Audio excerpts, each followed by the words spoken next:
안녕하세요, 이온입니다. 5년 만에 바꾼 아이폰 16 프로 영상이 많은 분들에게 관심을 받았는데요. 이번 영상은 아이폰 16 프로를 한 달 동안 사용하면서 느낀 새로운 기능이나 꿀팁들에 대해 설명해 드리겠습니다. 아이폰 11 프로를 사용했던 유저로서 이미 전 세대 사용자분들이 알고 있는 설명이 있더라도 제가 느낀 변화들에 대해서 설명해 드리는 것이니 참고해서 들어주시기 바랍니다. 우선 외곽을 보시면 동작 버튼, 카메라 컨트롤, 카메라 렌즈의 크기가 커진 것을 체감했는데요. 먼저 이 기능들에 대해 설명해 드리겠습니다.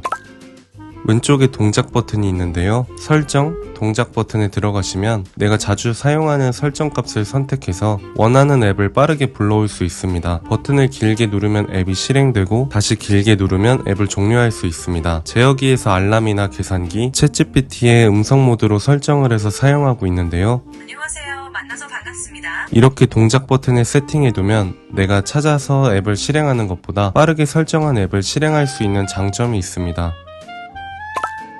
아이폰 16 시리즈부터 카메라 컨트롤 버튼이 새로 생겼는데요. 능숙하게 카메라를 제어할 수 있는 기능이라고 합니다. 새롭게 추가된 카메라 컨트롤 버튼은 오른쪽 전원 버튼 아래에 위치하는데요. 압력 감지 센서와 촉각 모터를 탑재한 터치 정전식 영역으로 실제 클릭감을 모방한 촉각 피드백을 제공한다고 해요. 카메라 컨트롤 버튼을 한번 누르면 카메라가 켜지는 효과와 함께 카메라 앱이 실행되는데요. 이 방법 외에도 잠금 화면에서 화면을 깨운 뒤 왼쪽으로 쓸어 넘기거나 우측 하단에 아이콘을 길게 누르면 카메라 앱으로 빠르게 전환할 수 있습니다. 카메라 앱을 실행하고 버튼을 한 번 더 꾹 누르면 촬영되고 터치하는 느낌보다는 버튼을 반 정도 누르는 느낌으로 두 번 탭하면 노출, 심도, 확대 축소, 카메라, 스타일, 톤 등 세부적으로 카메라 설정 값을 조절할 수 있습니다. 노출은 마이너스 2스탑에서 플러스 2스탑까지 조절 가능하고 심도는 f1.4부터 f16까지 조절 가능합니다. 확대 축소는 디지털 줌 기능을 이용할 수 있는데요. 0.5배부터 25배까지 위아래로 스크롤해서 줌 기능을 활용할 수 있습니다. 디지털 줌을 이용하면 이미지 품질이 손상돼서 극적으로 25배 줌을 필요로 하지 않는 이상 잘 사용하지 않습니다. 카메라 광학줌을 이용하면 순수한 상태에서 그대로 확대하는 것인데요. 화질이 변하지 않는 장점이 있습니다. 카메라는 광학식 줌 기능으로 0.5배,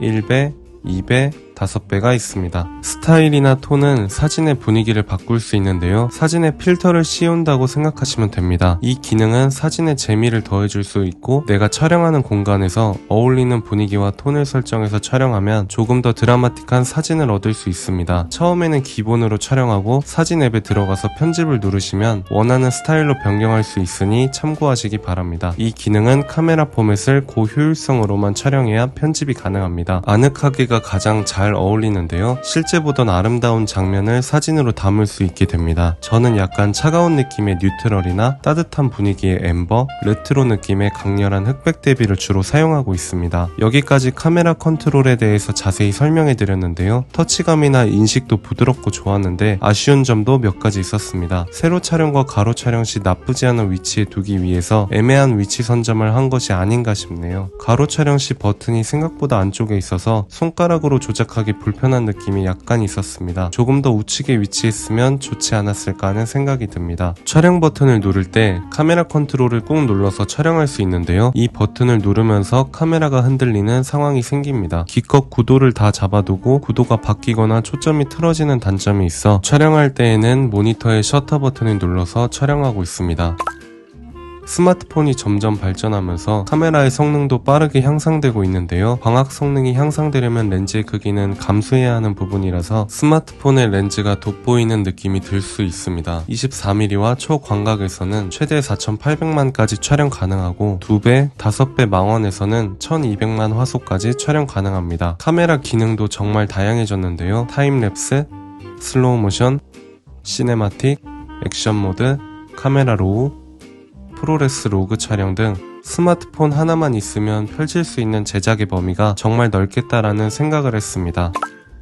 타임랩스는 긴 시간을 짧은 시간에 담아내는 촬영 기법이라고 보시면 되는데요. 주로 고정된 상태로 촬영하며 일출, 일몰 등 자연의 움직임을 담을 때 사용합니다. 슬로우 모션은 원래 동작이나 사건을 느린 속도로 재생하여 세부적인 움직임을 강조합니다. 시네마틱 모드는 얕은 심도로 특정 피사체를 제외한 배경을 흐리게 만들어 촬영하는 효과인데요. 소프트웨어로 이를 구현하여 영화와 같은 전문 장비로 촬영한 느낌을 줍니다. 액션 모드는 영상의 떨림을 잡아주는 기능인데요. 액션 모드를 사용하면 떨림이 보정된 안정적인 영상을 얻을 수 있습니다.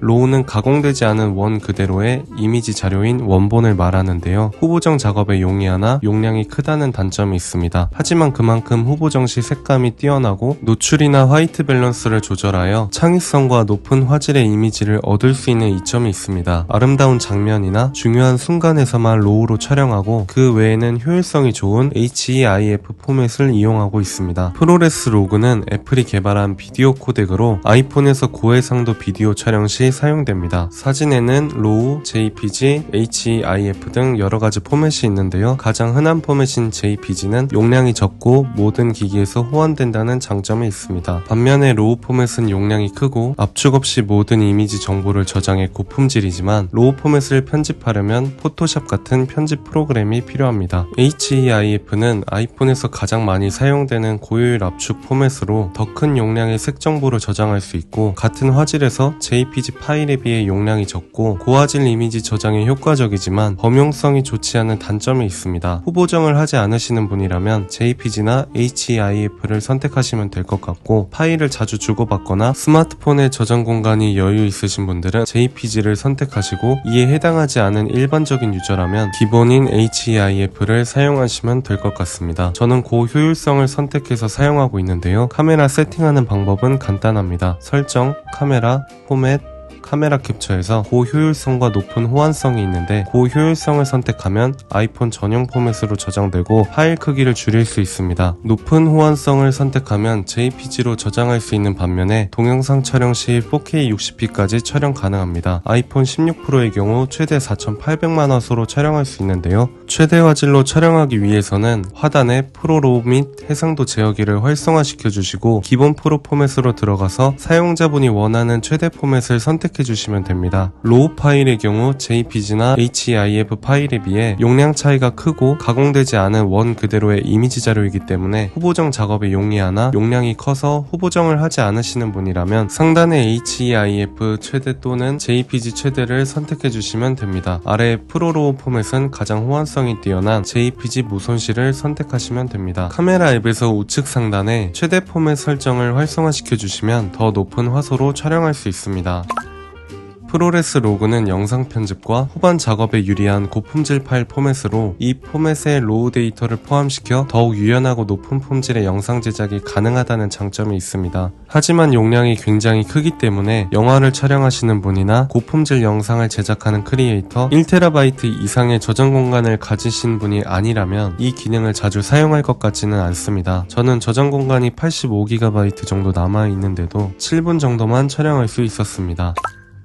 많은 분들이 제 영상에 관심을 가져주신 덕분에 저에게 협찬이 들어왔는데요. 제품도 소개하고 이벤트도 진행할 예정이니 끝까지 봐주시면 감사하겠습니다. 여러분께 소개드릴 브랜드는 케이스 노바입니다. 케이스 노바에서는 아이폰 클리어 케이스, 보호 필름, 그립톡, 디자인 필름 등 다양한 액세서리 제품을 판매하는데요. 케이스 노바의 아이폰 케이스는 그날 기분에 따라 내부 필름을 교체해서 다양한 연출이 가능합니다. 여러 장의 필름이 있는데 가격은 7,900원이고 필름은 두께감이 있는 편입니다. 케이스는 변색 방지 기술을 적용해서 언제나 새 것처럼 깔끔하게 사용 가능하다고 합니다. 아이폰 사이즈에 빈틈없이 장착되고 버튼 눌림도 적당하고 유격은 없습니다. 카메라 컨트롤 부분은 비어있고 하단에 충전 단자 부분도 개방되어 있습니다. 이 부분은 유선 충전 시 케이블 간섭을 줄이려고 이렇게 디자인한 것 같습니다. 단점으로 이 케이스를 사용하면 보기엔 예쁘지만 맥세이프 기능을 사용하기 어렵습니다. 자력이 약해져서 맥세이프를 자주 이용하시는 분들은 맥세이프 호환 가능한 클리어 케이스를 구매해주세요. 케이스의 카메라 링도 교체가 가능한데요. 가격은 3,900원으로 케이스 구매 시 기본 검정링을 제외한 8가지 색상으로 구성되어 있습니다. 있습니다. 플라스틱 소재로 손톱 끝을 이용하면 쉽게 탈부착이 가능합니다. 필름과 어울리는 색상에 맞춰서 매치하면 더 멋진 케이스로 바꿀 수 있겠죠? 보호 필름의 경우 기존에 붙였던 필름은 테두리 부분에 무지개 빛이 비쳐 보여서 어두운 방에서 볼 때 거슬리는 부분이 있었는데 케이스 노바의 필름의 경우 테두리 부분이 검정으로 마감되어 부착 시 무지개 현상이 사라졌습니다. 부착할 때 가이드도 제공되어 끝에 비닐을 당기기만 하면 쉽게 부착이 가능합니다. 케이스와 필름 사이 간격이 조금 있는데도 불구하고 먼지가 생각보다 잘 안 묻어나는 느낌이어서 좋네요. 카메라 렌즈의 부피도 커져서 스크래치 걱정하시는 분들도 있을 텐데요. 선명도는 유지하면서 렌즈를 보호할 수 있는 제품으로 부착 전 먼지만 청소해 주시고 가이드 방향에 맞춰서 쉽게 부착해 주시면 됩니다. 스타일을 해치지 않으면서 카메라 렌즈를 안전하게 보호할 수 있다는 것이 장점이네요. 그립톡을 이용하면 손의 위치를 바꾸지 않아도 손쉽게 링을 회전시켜 안정적으로 파지할 수 있습니다. 바닥에 두고 영상을 시청할 때에도 그립톡을 이용하면 세워서 거치 가능합니다. 자력도 강해서 쉽게 떨어지지 않을 것 같습니다. 케이스를 매번 구매하기엔 적지 않은 비용이 들어가니 내부의 필름만 교체해서 사용해보는 것도 좋을 것 같아요. 이렇게 다양한 디자인을 한 브랜드에서 모두 선택이 가능하니 관심 있으신 분들은 더보기란을 참고해주세요. 여러분이 제 영상에 관심을 가져주신 덕분에 이벤트를 진행하려 하는데요. 협찬 이외에 추가로 구매한 제품들을 추첨을 통해 나눠드리려 합니다. 제품에 관심 있으시거나 사용해보고 싶으신 분들은 좋아요와 구독 눌러주시고 댓글에 간단한 응원의 말과 함께 갖고 싶은 제품의 번호를 남겨주시면 추첨 후 5분께 발송해드리겠습니다.